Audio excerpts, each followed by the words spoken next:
Hey there YouTube, it's the Leisure Tech coming back at you with another video. Today we're going to be taking a look at the review of the Indiana Jones 4K collection. I did an unboxing previously. Uh, the one I picked up is the Best Buy Jewel Case Collector's Edition. Overall a little bit disappointed with the exterior packaging and this cardboard, but the actual jewel cases themselves are pretty nice.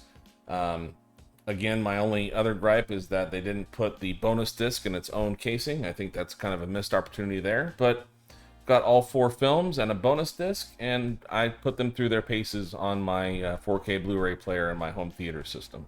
But before we get into this video, please consider giving this video a like, and if you haven't already, please consider subscribing. I'm actually pretty close to 100 subscribers. I'm really surprised.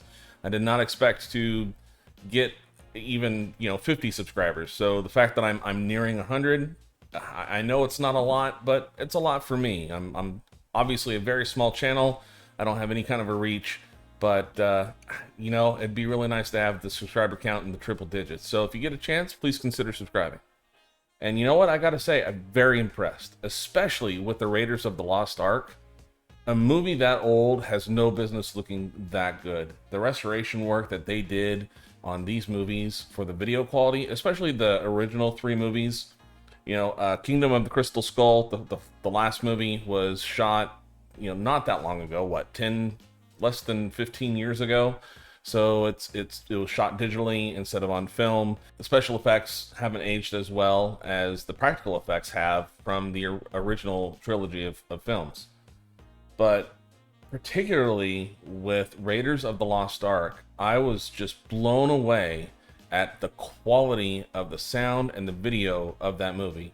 Now, of course, with it being an older movie, the audio, they can only do so much. The audio capturing back then was not as advanced as it is now, so it doesn't have quite the dynamic punch that the newer films do today, but it's still a really good mix. They did some work to integrate some Atmos, but it's not an active Atmos track. It's more of a select channel, so whenever you do have some overhead, it's just very static, but it still sounds really great. But all 3 of the original 3 movies look spectacular, and especially Raiders of the Lost Ark, I was really impressed with how good it looked. There's some film grain on Raiders of the Lost Ark, and there's some film grain on the Temple of Doom. Less so with The Last Crusade. There's still some film grain, but it's much less. And then, of course, once you get to Kingdom of the Crystal Skull, that film was shot digitally, so there's not going to be any film grain. There's not a lot in the way of dynamic range for the HDR.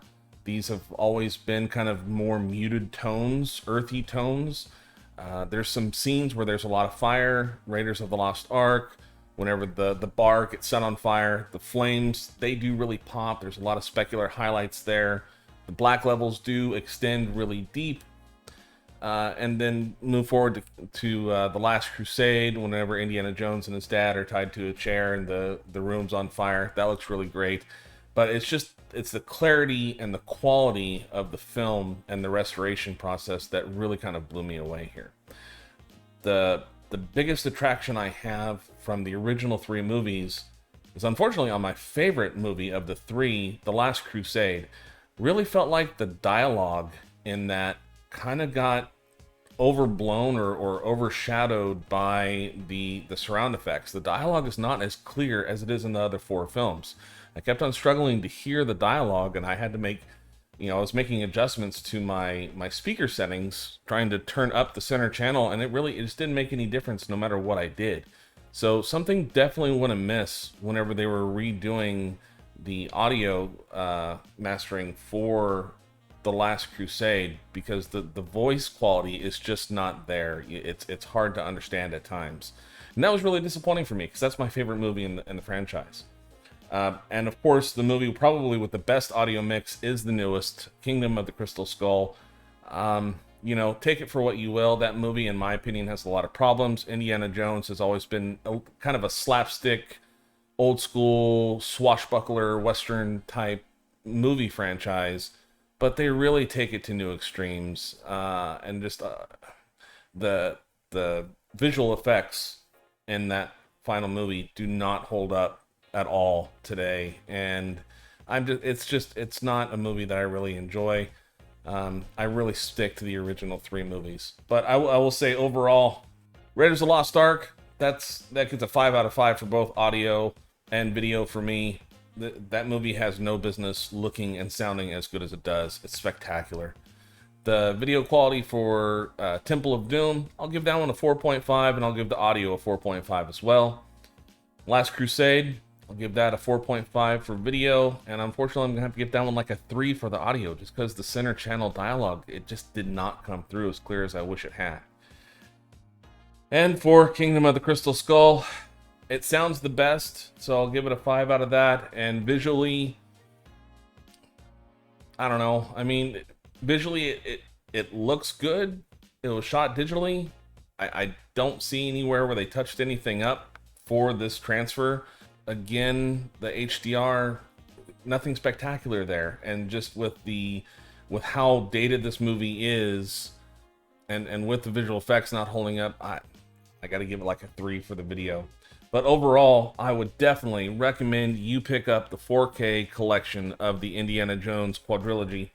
It's a great franchise. I love Indiana Jones. I love Harrison Ford. I think Steven Spielberg has done a great job directing these films. And of course, you know, major influence with George Lucas. The bonus disc has a really good, pretty in-depth documentary that's definitely worth a watch. Wherever you can pick this up, pick it up. I wouldn't recommend that you blow the extra money on the Best Buy exclusive. Just go pick up, you know, at Walmart or Amazon, the 4K collection of this franchise. But I would say, if you pick up the 4K collection of Indiana Jones, you have chosen wisely. Alright, that's my review of the Indiana Jones 4K collection. Let me know what you think of it in the comments down below. And please, again, consider subscribing and clicking on the link button. Take care.